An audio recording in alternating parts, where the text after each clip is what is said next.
And welcome everybody to the final episode of Xenosaga episode 1.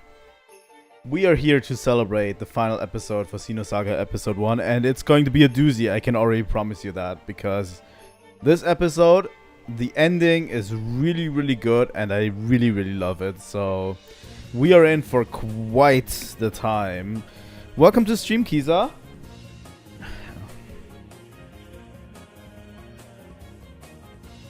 We're going to finish this today.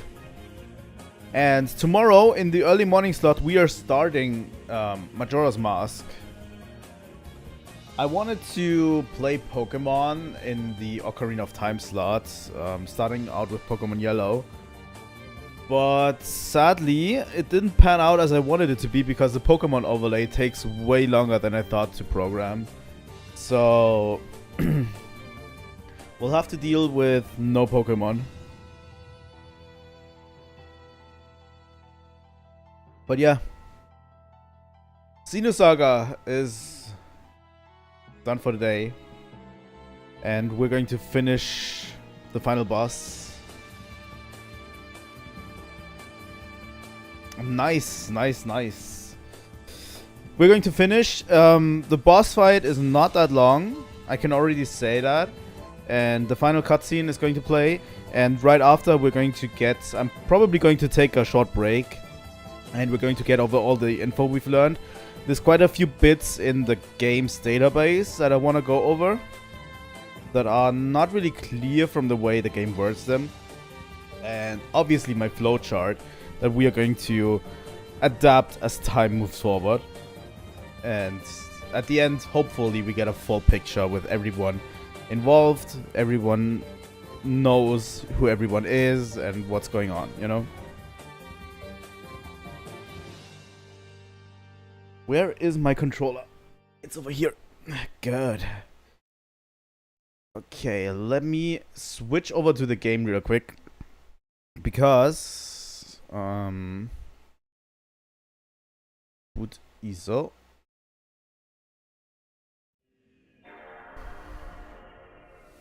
I am going quickly to... Let me boost this a bit. I need to have it finished. But yeah, we are at the final boss. I tested it out if we can beat it. Or if I have to grind. And I determined I don't need to grind. We can definitely beat it the way we are currently. So it should be a flawless experience, you know? Today. So let me get over here. That's not what I wanted, but that's what I'm going to do. And there we go. That was, by the way, the final boss music that we just listened to. And yeah. This boss has way more health than 10,000 health.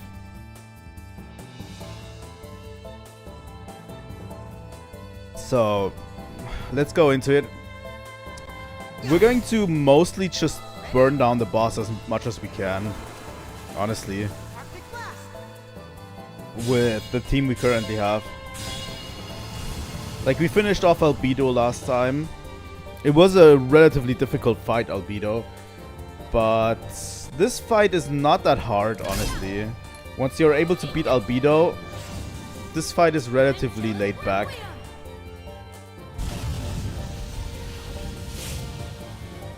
But yeah, this is basically a Gnosis that fused with the reactor core of the Proto Merkaba.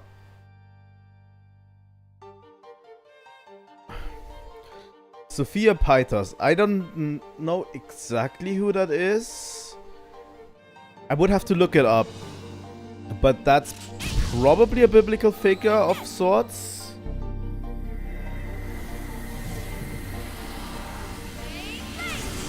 But yeah.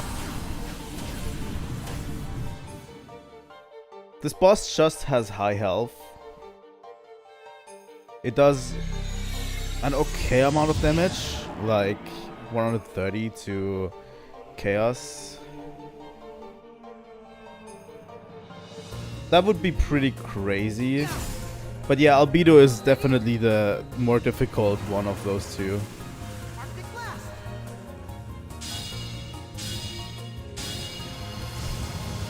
Oh, nice crit Chaos. But yeah, we can go full force into attack.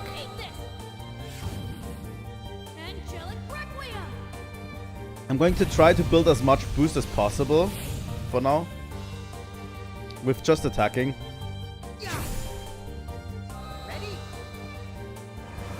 Like, Chaos's Arctic Blast is way too strong for this boss. But yeah, Chaos is almost at 3 boost points, which is incredible. But yeah, as you can see, the boss summoned a other Gnosis that is called Yaldabaoth. Interesting.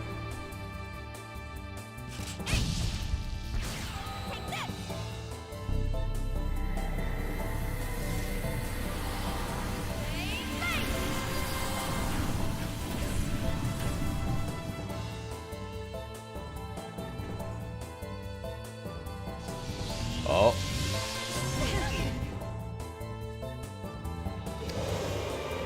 But yeah, the boss will continue to just summon Gnosis most of the time. You know?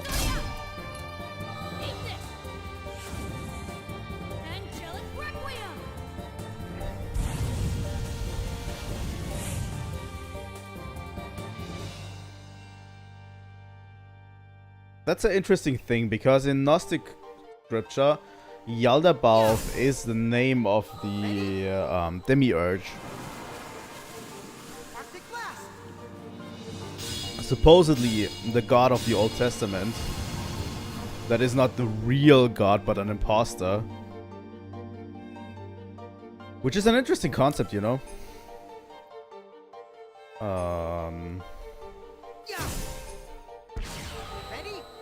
But yeah, Gnostic scripture should be a term for you, because obviously Gnosis comes from the Greek term for knowledge, which is gnosis.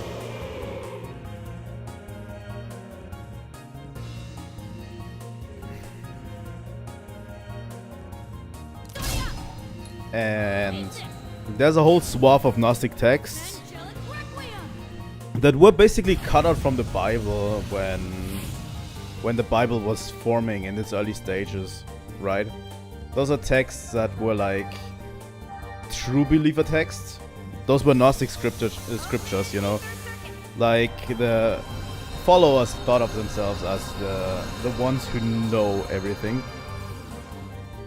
And those texts all recontextualize the Bible, and honestly, if you look at a lot of JRPGs, they love to draw from Gnostic scripture a lot.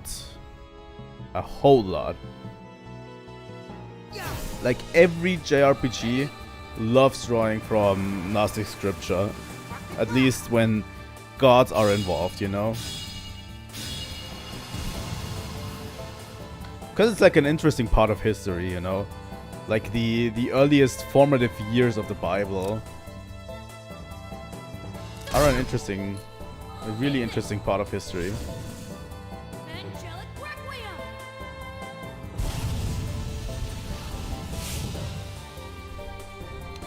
I think the term Sophia is also a part of the Gnostic scripture, which is also, I think, in Gnostic scripture, Sophia was the name of the mother of the demiurge, which is Yaldabaoth, which would be an interesting concept, you know?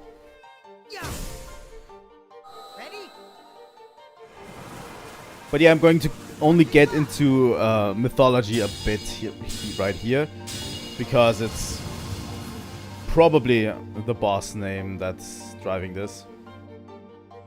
Honestly, I didn't even need to boost, and the boss is almost done. Like, very, very easy boss if you have AoE attacks that hit hard.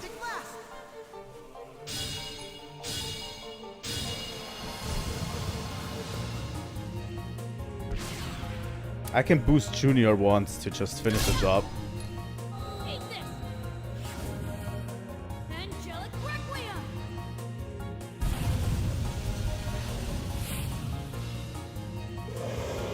There we go.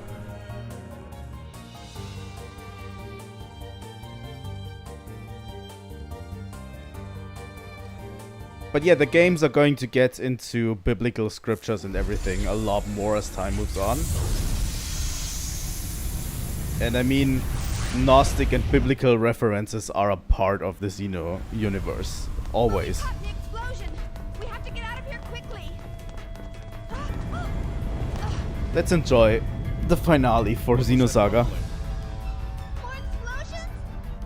No. It's faint. But it feels like we're changing directions.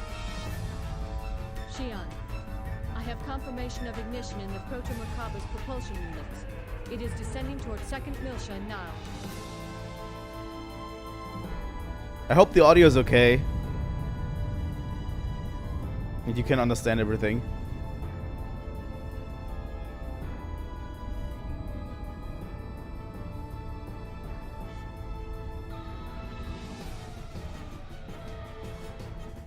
So yeah, Albedo's last thing he does is... Let's just see how powerful you all are. directing the Proto-Merkaba into second Milsha. KOS-MOS, are you sure? Yes. Should its descent continue at present speed, it will enter the atmosphere in approximately 8 minutes. Looks like he planned this from the very beginning. That bastard. He's got too many tricks up his sleeve. We have to do something. If something as large as this impacts at full speed, second Milsha will be... Based on the current angle of approach, breaking up the facility into approximately 28,000 pieces would result in 99.6% of them vaporizing before impact. If we detach each subcompartment? Just a second. I'll search through my memory banks. Oh.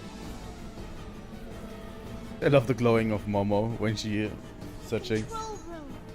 The control room on level 33 will allow us to detach the facility. Hurry! There's no time!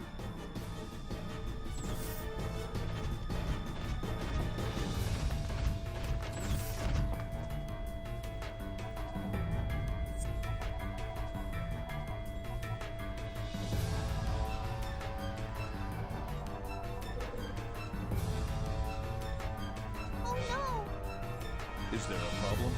The entire process from system startup to complete detachment takes 1 whole minute. That's not enough time for us to return to the Elsa. Is this the only place we can activate it from? We can't do it remotely? No! This system was built so that the command will only be accepted from here. Damn. So the only way to stop this thing is to go down with it? This can't be. There has to be another way. There isn't! I've searched again and again, but we can only activate it from here. Please head back now. What, KOS-MOS? Shion, please return to the Elsa with the others. I will stay behind to initiate the detachment sequence. Wait a second. Stay behind? This facility will enter the atmosphere shortly. We will exceed the tolerances for maximum temperature in 3 minutes 28 seconds. Please hurry. But My self-preservation programming is functioning properly. I have no intention of remaining on this facility to the very end. Do not worry.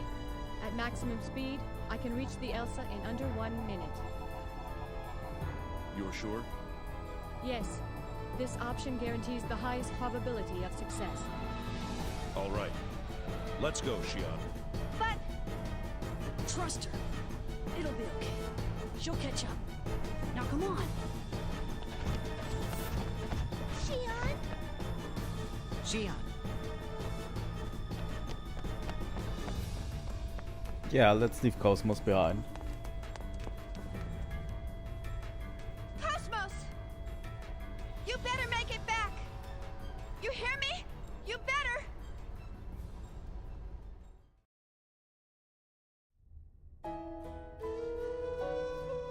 And it's not a Xeno game ending without a song with lyrics. I mean, it's already started.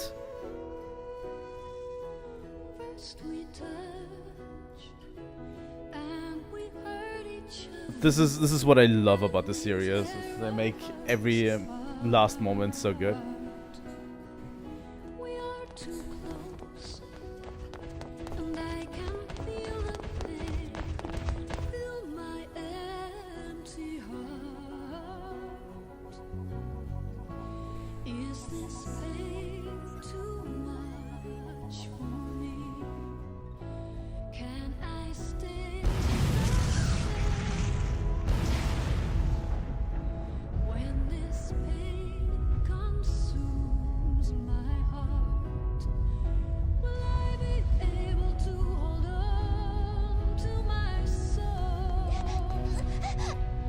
Hurry! This area will soon collapse. Kindness is something I don't want or need. The sunshine would just dissolve me into light. Give me a pain as pleasing as your sight. Matthews! Master, what's all this shaking? What the hell's going on? Proto Merkava is about to re-enter the atmosphere. If left unchecked, it'll crash into the planet. What? We detached all the subcompartments, and that's what's causing the shaking. Anyway, we'll get to the details later. Prepare for immediate liftoff. Prepare? We're not lifting off right now? KOS-MOS is still inside. We gotta wait for her. Wait a minute. If it's already detaching, then aren't we in danger? I'm aware of that. But if I say we wait, we wait. KOS-MOS, please. Hurry back. Captain, up there! What? Ouch. Captain, we can't stay much longer. No kidding. Little Master! Damn it. What's taking her? Come on, come on.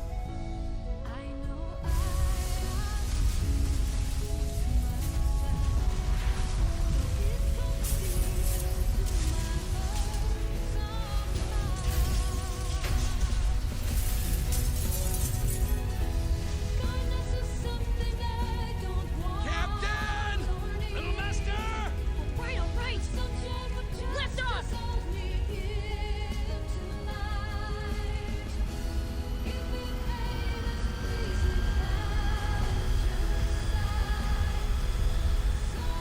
Captain! No! Wait! Ah!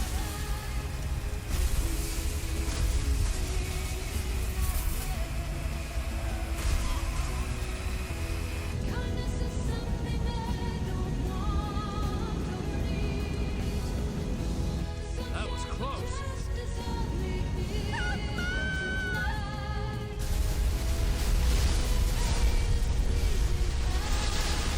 That is some high quality explosions. Go back! KOS-MOS is still inside! Are you crazy? You want to get caught in that? We're leaving now. You can't! Don't be afraid, Shion.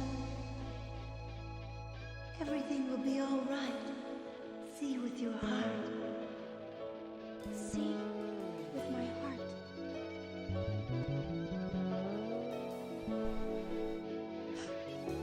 Captain! The wall! 400 meters to the port side! Take her in close! What? Trust me, just hurry! What do you mean, hurry? Shion! Port side, 400 meters, right? Tony! Huh? Tony!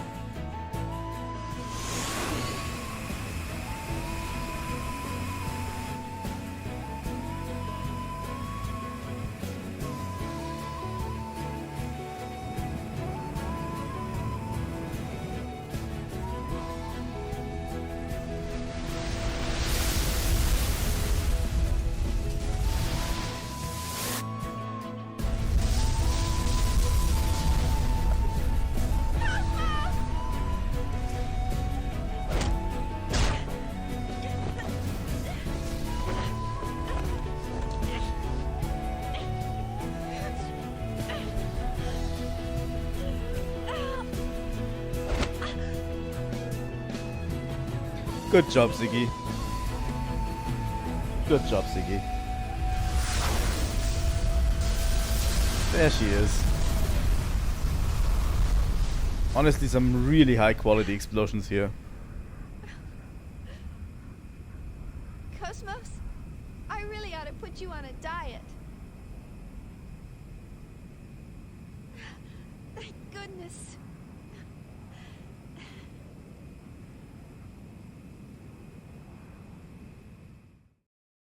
Yay, we all made it.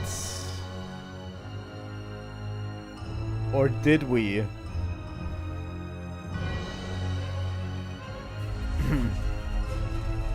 But yeah, Proto Merkaba is going to basically be completely dismantled and all evaporate. All evaporate in the atmosphere of Second Milsha. So the planet is safe, at least for now. Tony! I'm going for it!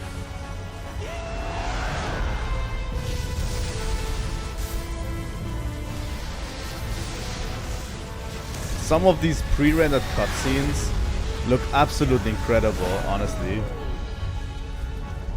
Even to this day.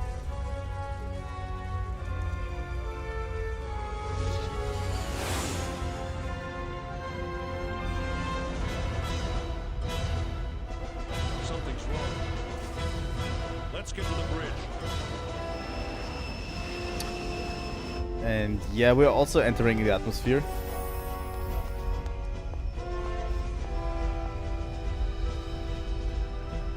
What was that? I can't hear you! Like I said, the angle of approach is too steep! Well, can't you adjust it? It's no use! The controls aren't responding! That can't be! All control functions are in the green! The apogee and re-entry balances were damaged by the debris. We can't adjust the logical drive angle any further!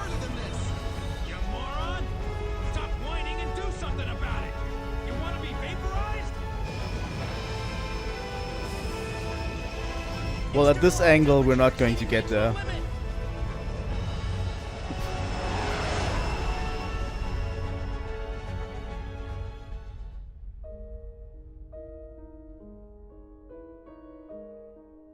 What will you do?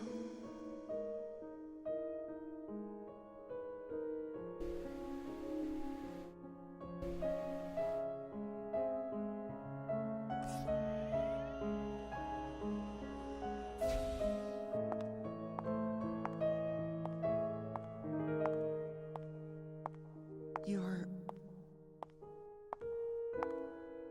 Wait!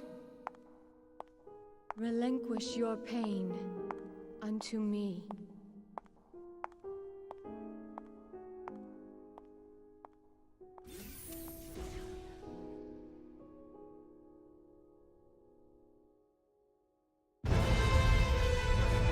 The hatch, it's open! What? Who's the moron doing that? Is he trying to burn all of us from the inside out? It can't be!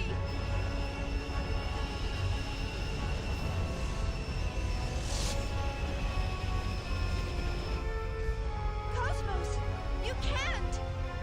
Shion, I will proceed to shield the Elsa with my energy field. Please stabilize the ship during that time. Don't be ridiculous! What can you possibly accomplish by doing that? Do not worry. Maintaining this position for 1 minute and 20 seconds will save the Elsa. But you'll be incinerated if you do that! Stop this at once!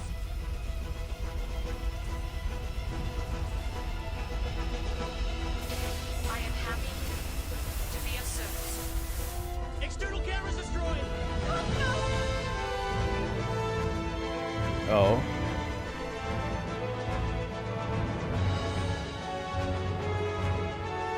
Interesting. Interesting people they're all showing.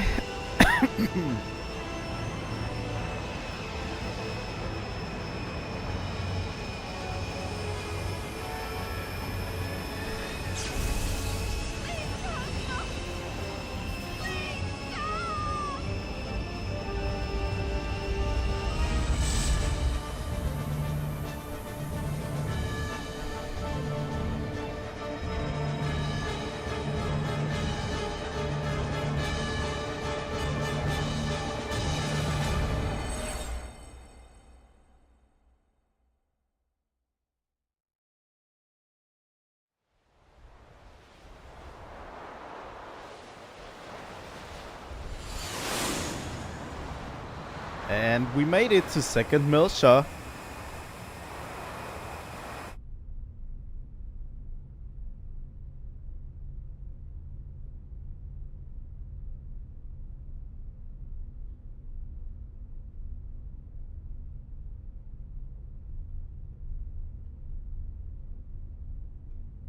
Are we okay? Honestly, I really want a Captain Matthews hat. That would be so cool to have around. It's no coincidence that this happened. Miss Vector! If you know, you Activate know, the you know. secondary bow camera. Roger. It makes so much more sense if you know what happened, you know? Oh look, there she is. Cosmos.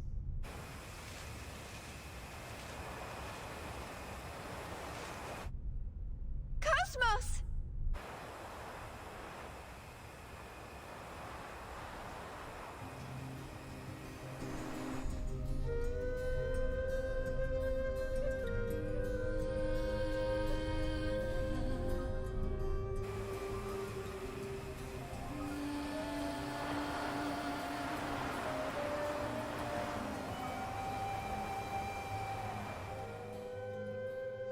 I've been watching you a while since you walked into my life. Holy shit, we are done with the game. Morning, when I'm still going to get shown I things, heard you speak but yeah. to me, Someone going to a grave. I was too shy to let you know, much too scared to let my feelings show. but you shielded me, and that was the beginning. Now at last we can talk. Honestly, what a game. What a phenomenal game from start to finish. There's literally not much I would change, honestly. It sets up the series Judging so from the perfectly. circumstances, It's Oh. clear that the UTIC organization's target is on worship. And say the words I feel. There's a vortex of temptation and obsession that still remains. That's what continues to draw them in. And Albedo, he's being drawn in just the same. Albedo? You mean the URTV Albedo? He's still alive? He will not die. Not until that time arrives. When I turn to see your face, I remember. Now that was entertaining. All that remains is for Mapesh to link up with the UMN, and my objective will be complete. I wanted just Do heed my message, Ruby Doe.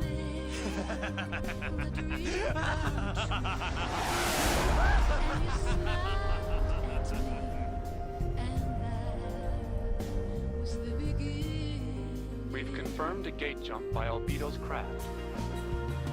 This is acceptable? Yes, that's fine.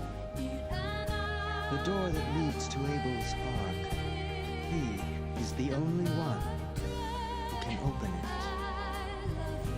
There's a possibility that he may link with Udu again. That won't happen. He doesn't have that much power. He's only a key. Of course, we must accept the possibility that he can affect space-time anomalies to some extent. But that's what all of you are for.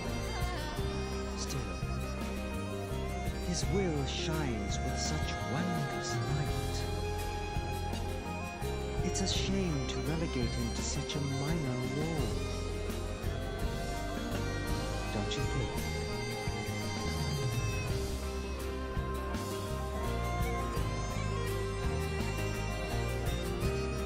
Well, ominous.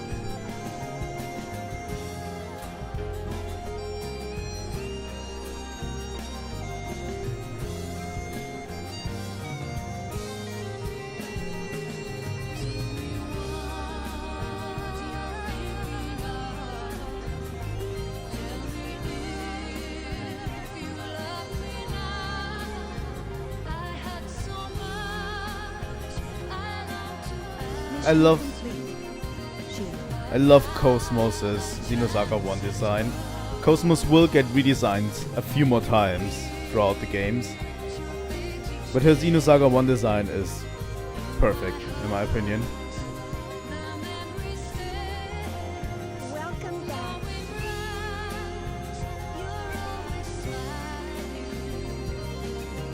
Man, what a game. I don't think there's anything I would really change.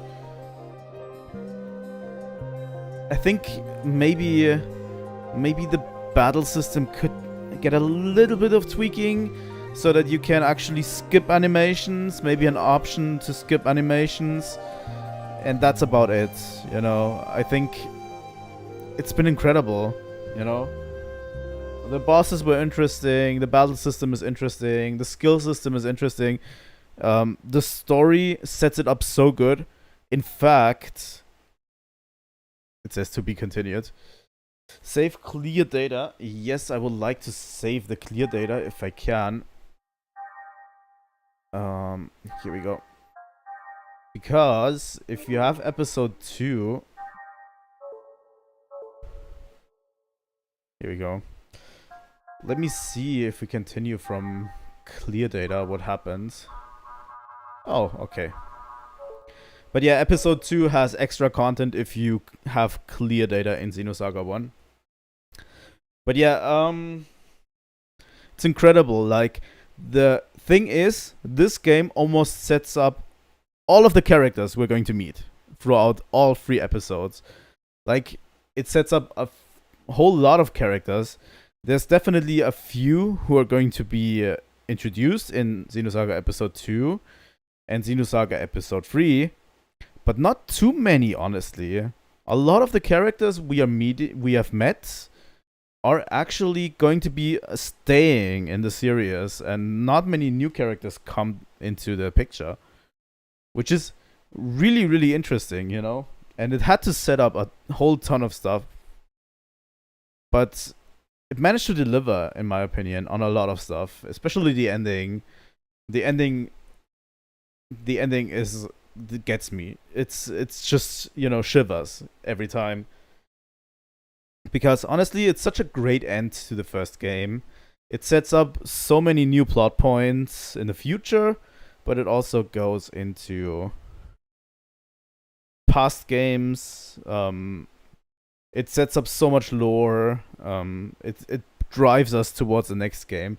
But yeah, this game was only 20% of what they actually wanted to do.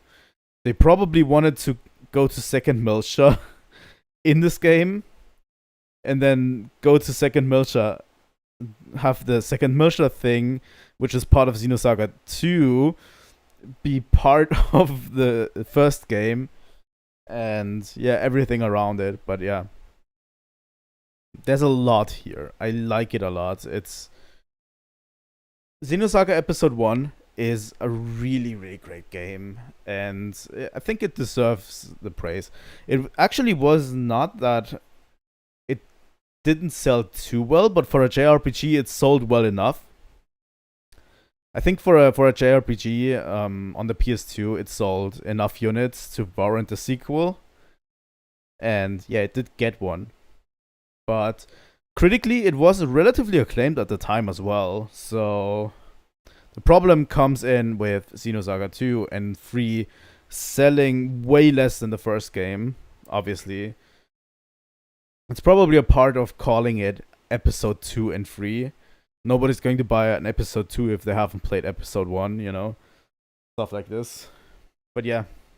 This game is also the one that's probably still most available on eBay, if you can find it. Episode 3, no chance, you know? But yeah. I'm going to quickly prepare the rest of the stream. It only took us 30 minutes. I'm going to end this here and here. Can we actually make this full screen? Completely full screen? That would be great. Ah, there we go.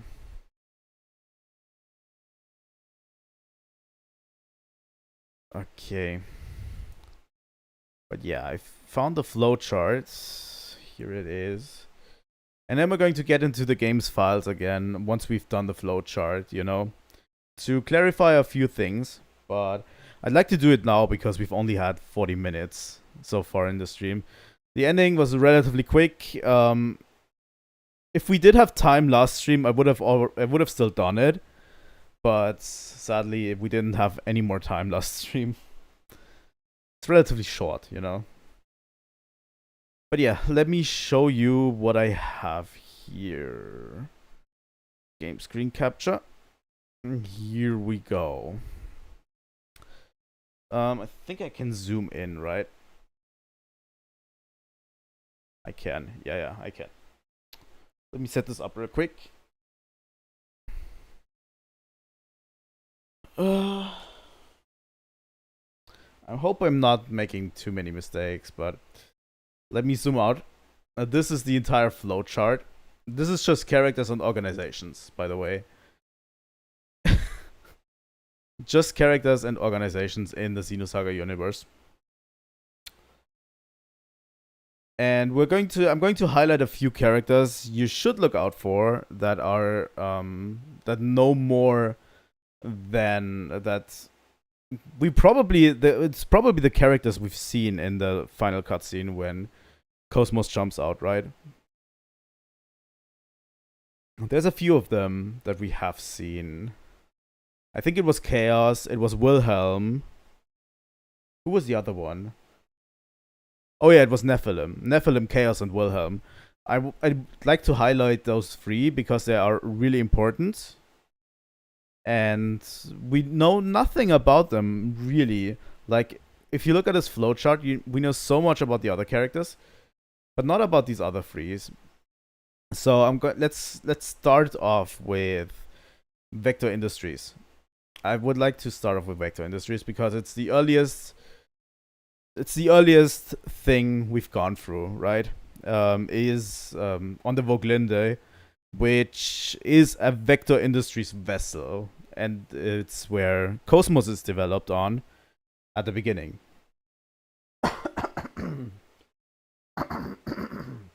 Sorry. But yeah, and KOS-MOS is worked on by Vector Industries. Like, it's the property of Vector Industries. Like, it's a battle android that is developed by Vector Industries. And Wilhelm, we already have our first interesting character is Wilhelm, which is the CEO of Vector Industries. So already interesting, you know. He also was, I think, pretty big in the Federation government before he became the CEO of Vector Industries at that point. Let me drag this one over here. Okay. So we have all of the people who work for Vector Industries relatively quickly. We have Miyuki, which came in at one point. She is currently in the 2nd division in Vector Industries. But she's somewhat of a friend to Shion. And to Alan as well. Then we have Alan, obviously, works also for Vector Industries. And I think there's also an arrow from Shion somewhere. Gets a bit confusing, but Shion also works for Vector Industries. Alan and Shion are basically in charge of the KOS-MOS project, which is the 1st division of Vector Industries. So all of these arrows pointing to KOS-MOS is the creators of KOS-MOS, which is Alan, Shion. Did I not put this here? Maybe I should have. Okay, Shion, Alan, and the previous boyfriend from Shion, who died in the first awakening of KOS-MOS, which was the incident 4 years ago when KOS-MOS woke up. Kevin, which was Shion's boyfriend, died in that incident. You know? And Kevin has also worked previously with Shion on KOS-MOS. So yeah, Kevin is kind of also a creator on KOS-MOS. But yeah. That is also why Alan, who's in love with Shion, doesn't really want to go in there because it's probably hurting a bit too deep for her, and he doesn't want to hurt her feelings, which is, you know, a good trait from Alan. And yeah, that's just KOS-MOS. Let's circle around real quickly. We have Lieutenant Virgil, which in the beginning, right in front of the Zohar, is killed by KOS-MOS. But we know he later returns as the Blue Testament, which we fought and we couldn't defeat, who was kind of working together with Albedo, but not really. And he seems to have a possible connection to Wilhelm. We don't know what that connection is, but yeah. Virgil gets killed by KOS-MOS. And then gets resurrected, however, as the Blue Testament. Exactly. I think that's almost everything done down here. We also have a bit to do with Shion. Nephilim is someone who always appears in Shion, and in Shion's consciousness, she says she's watching over Shion. So yeah, relatively interesting. Also, KOS-MOS.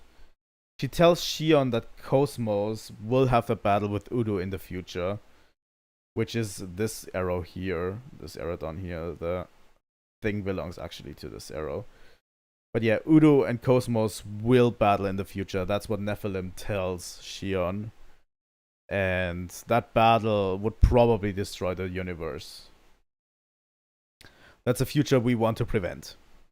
You know? Then we have Fibronia, which we kind of got into in the Encephalon dive, in Shion's consciousness. And she lived in Old Milcha.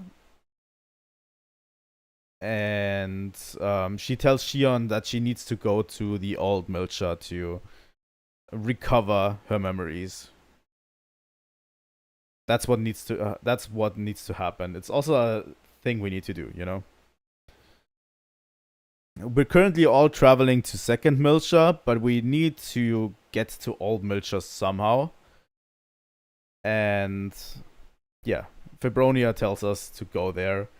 And Nephilim is kind of silently watching, or, well, not silently, but kind of watching Shion, right? Okay, where do we continue? I think we go over to the original Milcha. No, let's keep that a bit away. And let's get over to this connection, the Kukai Foundation. Let's start off with the Kukai Foundation, because we meet a lot of characters that are Kukai Foundation. So we have Matthews, who works for the Kukai Foundation and is basically the captain of that trio with Tony and Hammer. I mean, those are relatively self-explanatory. All of them work for the Kukai Foundation on the Elsa. Relatively self-explanatory, I would say. The ship's crew, right. Then we have, on another path, Shelly and Mary, which are both sisters, and they also work for the Kukai Foundation, but they work together with Junior. Not really. I think they actually work more for Guinan, and they just get assigned to Junior sometimes. That's why I kept it a little bit loose, because I don't think they work always together with Junior, just they were working together with him on that mission.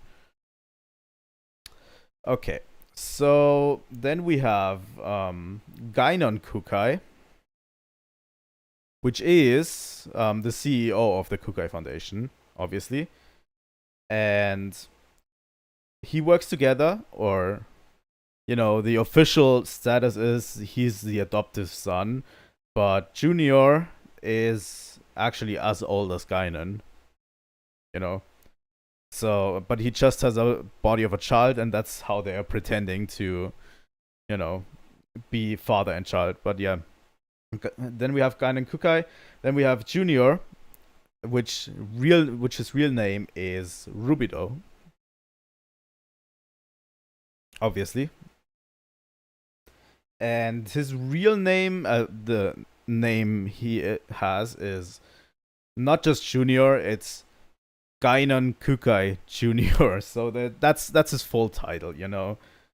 Like, they are pretending like he is Guinan's son. And then we have a connection with Albedo. Guinan has a hidden connection with Albedo. We don't know too much about their connection. And Rubido calls Albedo his dark half. And we're going to get in a bit into what URTVs are in today. We're going to look into the database, what URTVs actually are, and why they are all connected. But this is what we have right now, you know, is a connection with Albedo.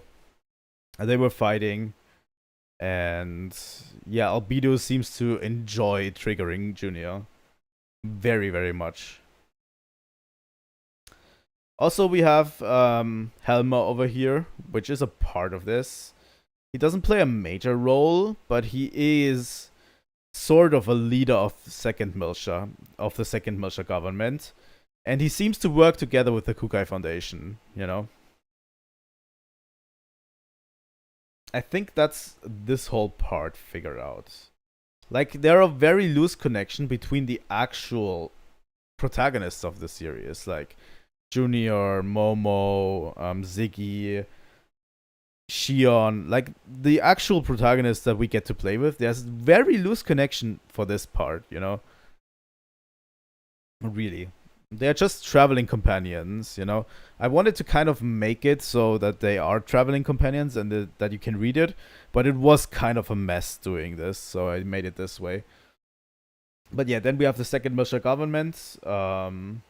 They are currently in a clinch with the Federation government as we speak, you know? So they're kind of a bit fighting with the feuding with the Federation government, I would say.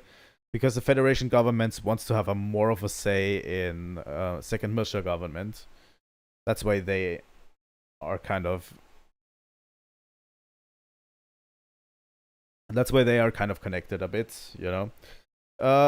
Then something that I'm going to go over now is... We're going to get into Ziggy. Ziggy has absolutely no connection to anyone in this flowchart, really. Just Ziggurat Industries, which we actually know absolutely nothing about, and we will not ever learn anything about in this entire series. We just know the name. But they created Ziggy, obviously. And Ziggy is sent out to rescue Momo by the Subcommittee on Close Encounters, which is the committee we have been flashing towards always. The subcommittee, it's a subcommittee on close encounters. That's what it's called. And Ziggy acts like a sort of protector of Momo during the game, more or less. But yeah, now we go into the Federation government. And now I'm going to get into what this whole game is about. Because really, the central puzzle piece is the Y data. The Y data is a set of data that Momo holds, that is scientific data from Joachim Mizrahi. There should probably be an error from Joachim Mizrahi down here, but yeah. Joachim Mizrahi created the Y data and stored it into Momo. And it's a part of scientific data that he did make on Old Miltia. And supposedly, this Y data opens up the original Miltia. The original Miltia in the games is lost. And you cannot go there anymore. And the Y data opens the path to this. That's why also there's a lot of arrows from the Federation government who wants the Y data. That's why they actually... Well, the Subcommittee on Close Encounters is a part of the Federation government, and they kind of task Ziggy with rescuing Momo to get the Y data, you know? And the Federation government is after the Y data. The UTIC organization is going after the Y data, which we are going to get into a little bit. And obviously, Yuli Mizrahi. Yuli Mizrahi, the wife of Joachim Mizrahi,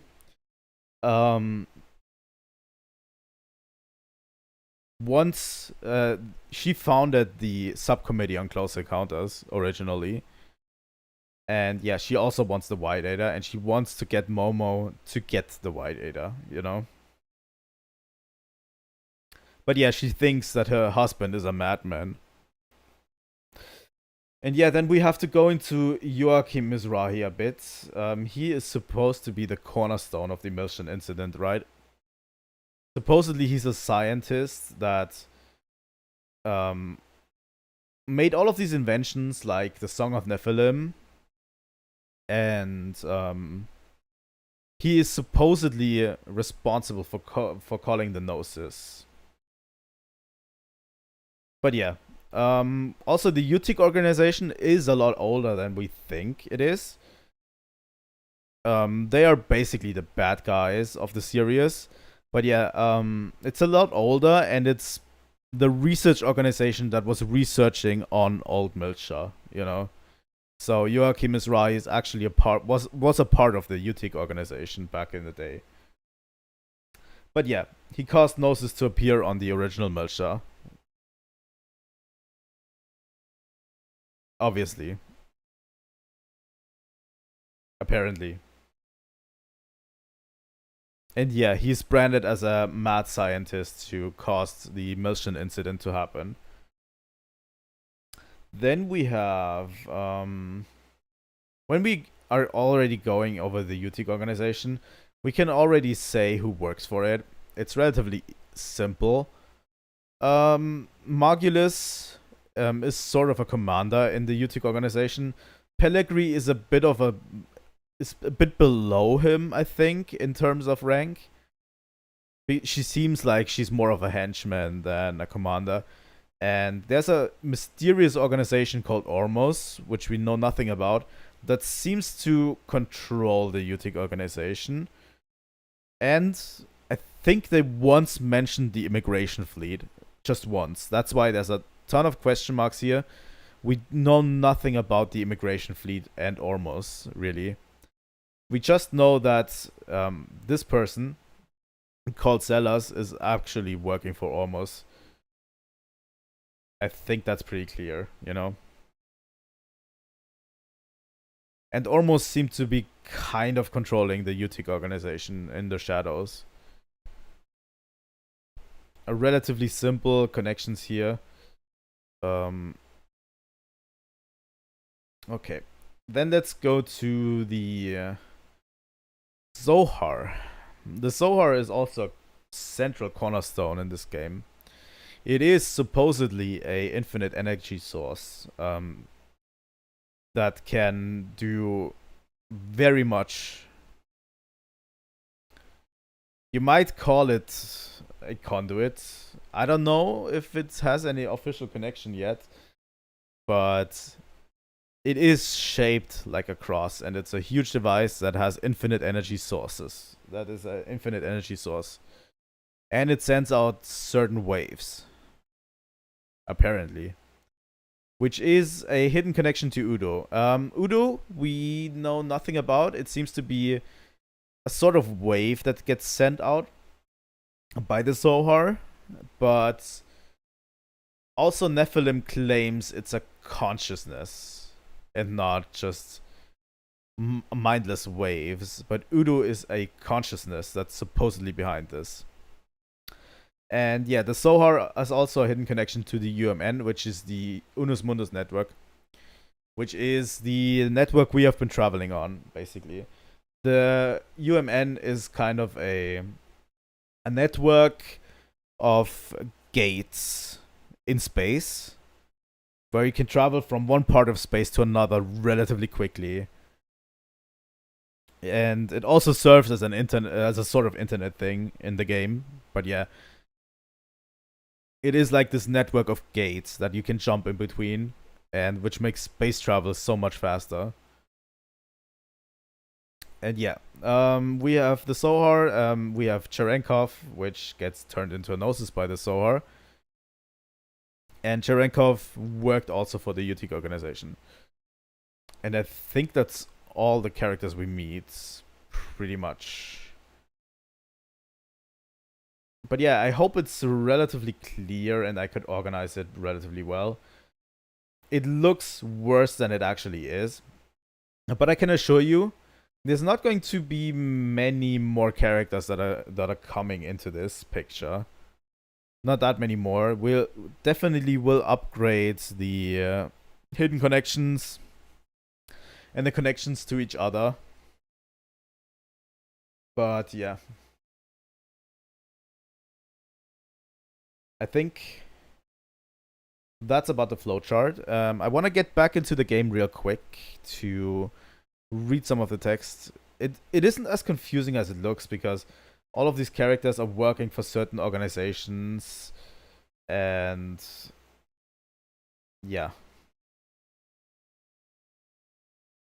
I think that's what we're going to do. I'm going to quickly get this off here. Let me go into the game real quick. I hope I can still get into the game. I'm going to quickly load the states.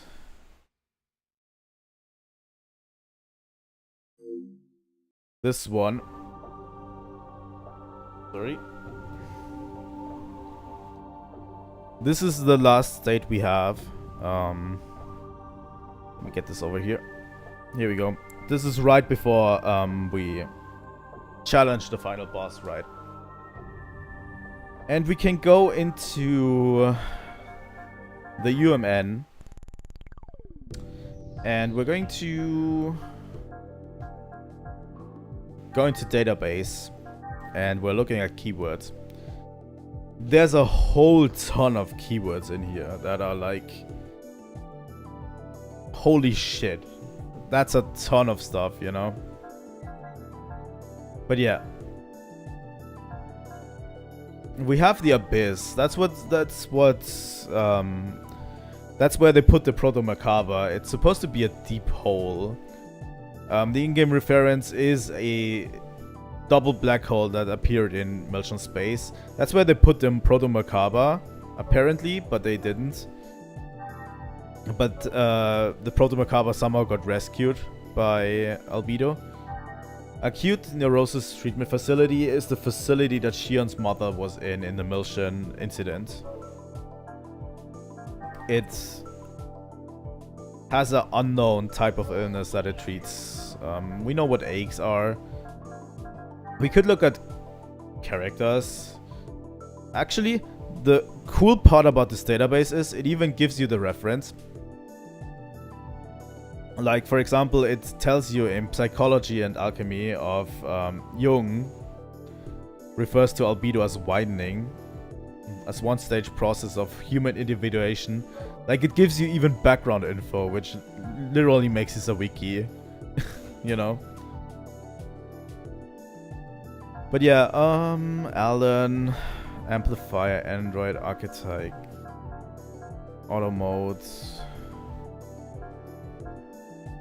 Betty was the gnosis they had confined in the Kukai Foundation.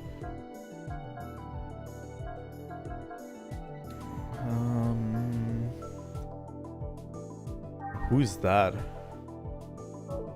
Ah, okay.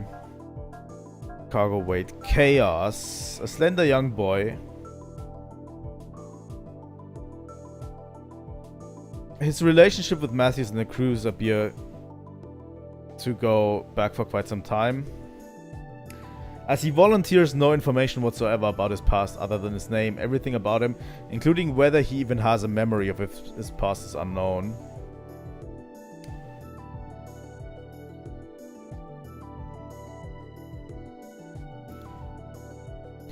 But yeah, also something that you probably haven't noticed yet. Chaos's name is always written in lowercase. Everyone other's name is written in uppercase. Chaos is always written in lowercase. Like, it's more just a concept than a name, you know? If you haven't noticed yet. But yeah. Connection gear is a PDA.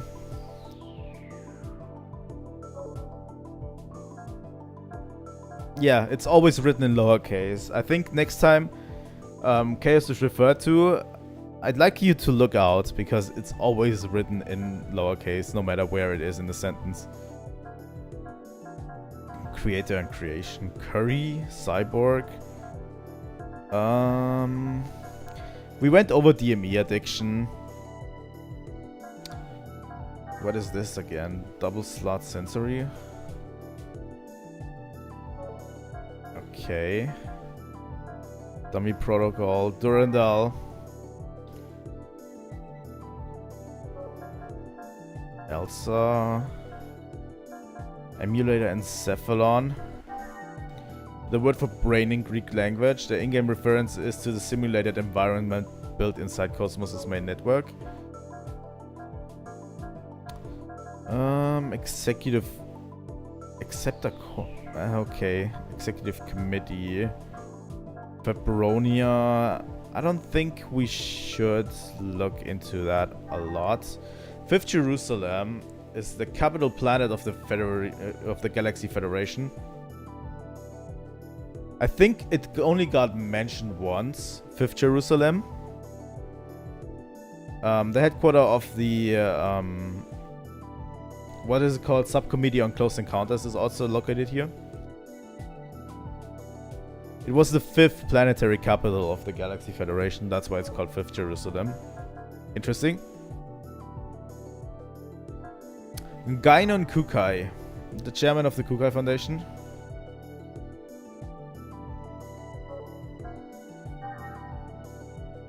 Also, we get more info on Gainon Kukai. URTV Unit 669.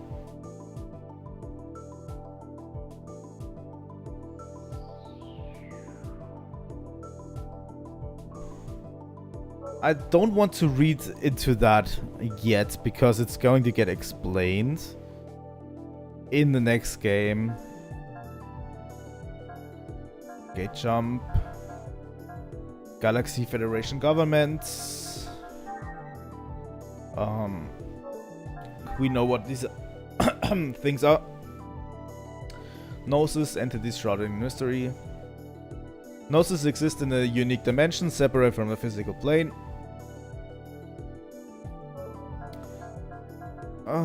Grave, hammer, headgear. Hilbert effect. Honestly, Hilbert effect was not really that big of a deal in the game, as much as I would have thought it would be. It was more of a side thing, and it was always active. Just when we were fighting Gnosis, it was just always active. Interconnection, interlink. Exchange of thought between two individuals who are physically connected via an apparatus.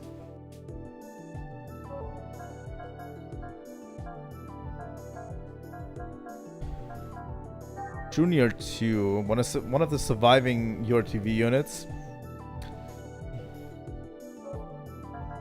I want to get into what URTVs are because we kind of glossed over that a bit. Cosmos main equipment, Kukai Foundation. Labyrinthos is the organization of the UTIC. Is basically the facility on Second Milcha where the thing happened, where the Milchan incident happened. It is a facility by UTIC. Let's not forget about Labyrinthos. It's going to come up in the future.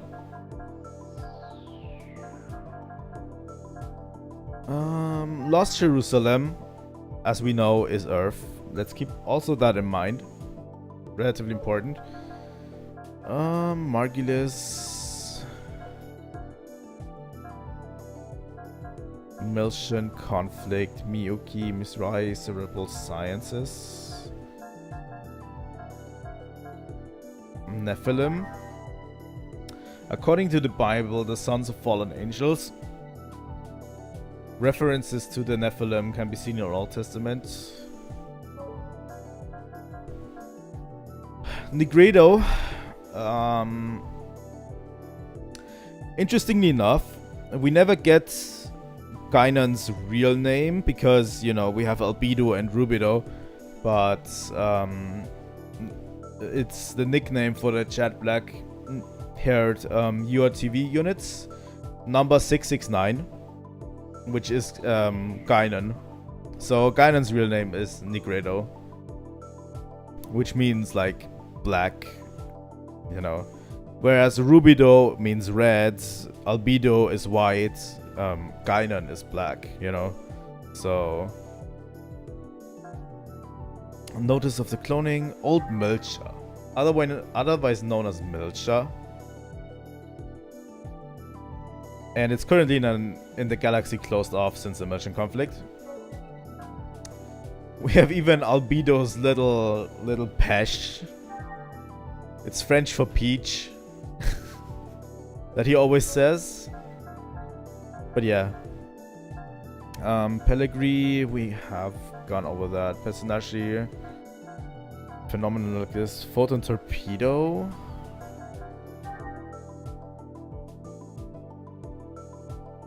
There's a ton of things that we even haven't gone over. Like, there's a lot of info that we actually never experienced in game, really. But yeah, Proto Merkaba, I want to quickly glance over. It's an immense industrial plant built under the supervision of Joachim Misrai. Although its purpose is unknown, it has the power to absorb gnosis and convert them into a power source, and it's the birthplace of Momo. A ram. They have a... I think we all know when a ship rams someone else what that means. Real mode, Rhine Maiden, Rubido, the nickname for the URTV unit 666 Junior. Second Milsha is the planetary capital of the current Milshan autonomous state government. But yeah, oh, interesting. But yeah, it's currently where Shion and her brother live. And most of the people live, actually, in this series. Is on Second Milsha currently. After they've gone through the Milshan incident, almost everyone basically settled on Second Milsha right after, you know? But yeah. And it's an autonomous state, by the way, so they are not part of the Federation government. That's why they kind of want... The Federation government kind of wants control of Second Milsha. Secondary equipment sellers.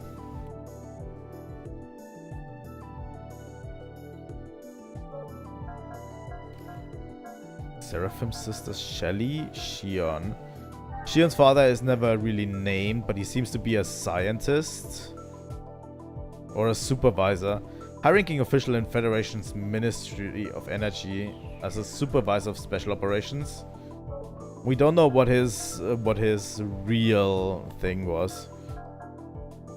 A Song of Nephilim system is a giant machine created by Joachim Misrai. It emits a song-like frequency that only certain individuals can hear, but the actual purpose of the device is yet unknown. It does, however, curiously reappear throughout the story.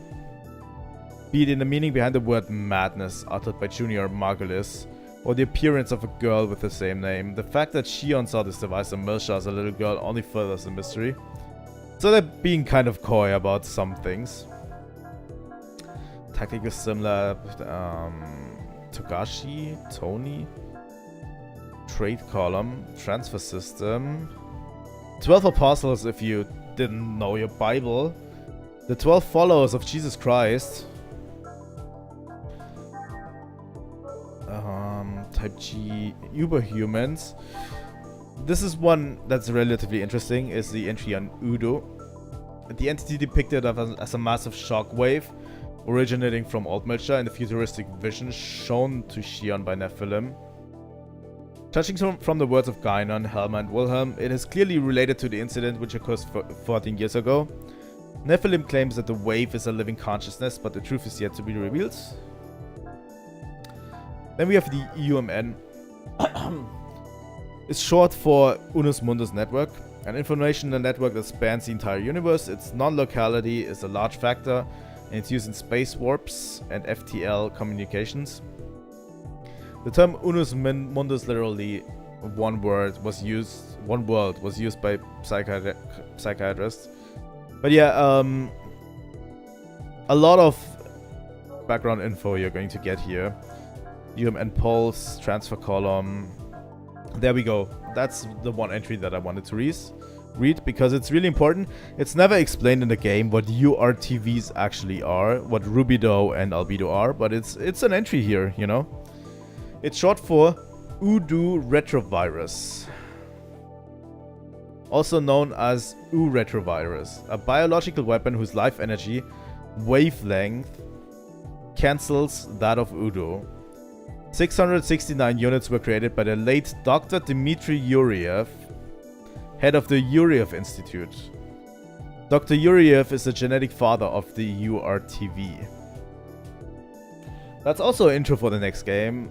Remember the name Dr. Dmitry Yuriev.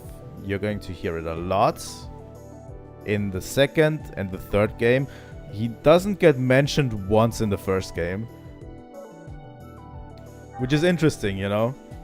He's such an important character in the story, and he never gets mentioned in the first game. But yeah, UTIC organization is the Unknown Territory Intervention and Creation Agency. It's closely with the Milton Conflicts, independent organization.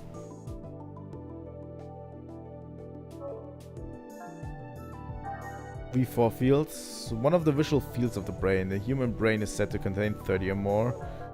Vector First R&D division. We know what these divisions kind of do. The first division of the Vector R&D does KOS-MOS. The second division does KOS-MOS's weapons. You know. Vector Industries, largest business conglomerate in the Federation and an integral part of modern civilization. It is involved in the production and distribution of almost every product from food and medicine, software and hardware to communication and weapons. It has a multitude of divisions, of which the core components are the first, second and third R&D divisions. Vector Industries has a long history and its present dates back to the initial formation of the Federation. Really important to know, Vector Industries is really brushed off in this game. It's a huge part of the actual world of Xenosaga. But yeah, I want you to remember the logo of Vector. I might show it afterwards again. But yeah, the logo of Vector, really, two things. You're right now going through Xenoblade, you know? You probably will play Future Redeemed.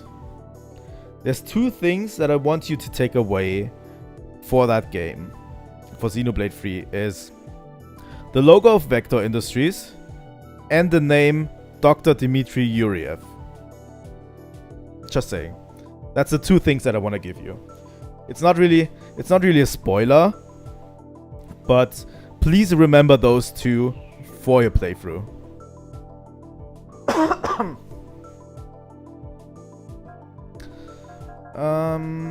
Wavelength, Weapons Great Alliance, Wilhelm, founder and CEO of the interplanetary conglomerate Vector Industries. He also served as the executive committee director of the Galaxy Federation up to a decade ago. Like Chaos, his origins and personal history are shrouded in mystery. A man in scarlet cloak, his advisor and aide, is ever present at his side, and the strains of Wagner can always be heard in his office. And then we have the Y data, a series of research data left by the late Joachim Misrai, sought by the UTIC organization and the SOCE. In the story, this data is said to exist in Momo's unconscious memory, although it's not very certain. Dialogues surrounding it suggest that this data is vital to the SOAR project.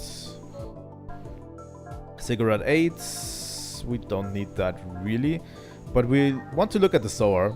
A mysterious golden object and the focal point of the story throughout the entire Xenosaga series. The word originates from Zohar, Book of Splendor, a central literary work in the Kabbalah. Interesting. But yeah, Zohar project. I think it's relatively self-explanatory. First Lieutenant Virgil. The fact that he was taking orders from Wilhelm's advisor indicates that he has some kind of connection with Wilhelm, which I went over. But yeah. 400 level of the program. What is this? I think that's it. Let me close this real quick. And I think I'm going to open the flowchart again. Maybe? Oh no, I'm not going to flow. But yeah, that's it. let me show you real quick something while we're at it. This stream is going to end soon. We're going to end pretty soon. But we're going to start Xenosaga Episode 2 on Wednesday. Wednesday night, Xenosaga Episode 2.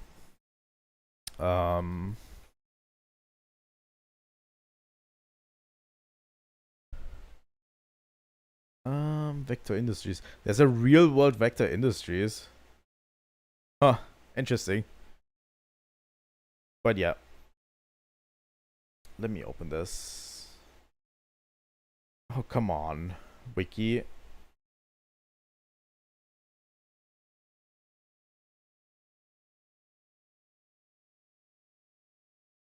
Really? Can you give me the real logo?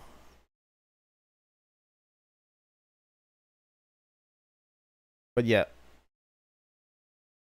Those are the two things that I want you to take away is this logo. Vector Industries. And the name Dmitry Yuryev. You know. We're going to get into Dmitry Yuryev as time moves on.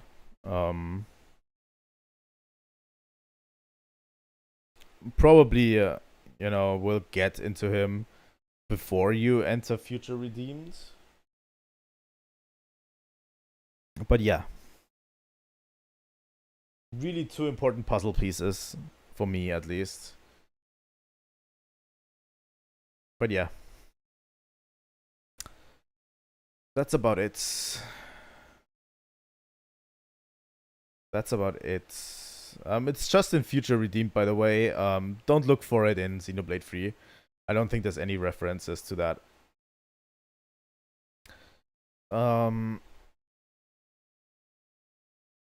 Let me quickly...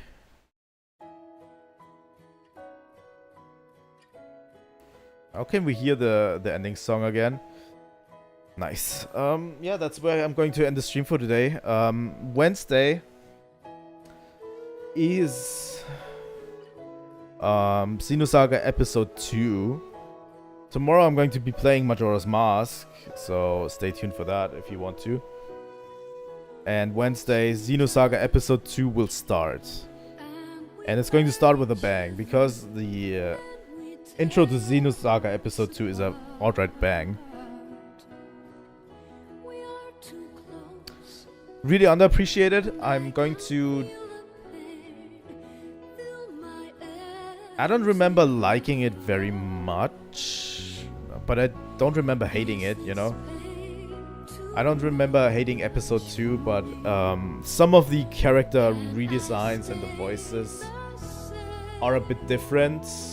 Are really different. Some of them are really different, and I don't enjoy them as much as Episode 1. But we'll see how things progress from the here. But yeah, I'm also looking really forward to Episode 2. It's like Episode 2 is a little bit of a blank space. I kind of remember Episode 1 a bit more, and Episode 3 a lot more, because Episode 3 is the one that I watch most usually. Yeah, it's okay if you don't make it in the morning shows. They're kind of whatever, you know. It's just I'm going to play in the morning episodes. I'm just going to play whatever I want, you know. I don't expect anyone to join me really, but yeah. I haven't finished the Pokemon overlay, or else I would have played Pokemon Yellow. But I'm going to play Majora's Mask instead, because I can't get Pokemon Yellow to work already. So Pokemon is going to come after Majora's Mask. I've decided that on a whim, you know. But yeah. Thanks so much for watching today. You all have a good night today. I will see all of you maybe tomorrow, maybe on Wednesday. And I hope to see you all soon. So if you want to see more on Xenosaga, please leave a like and subscribe. It helps out my channel a huge amount. And I hope we can all see each other again on Wednesday. Thanks guys. Trilightning out.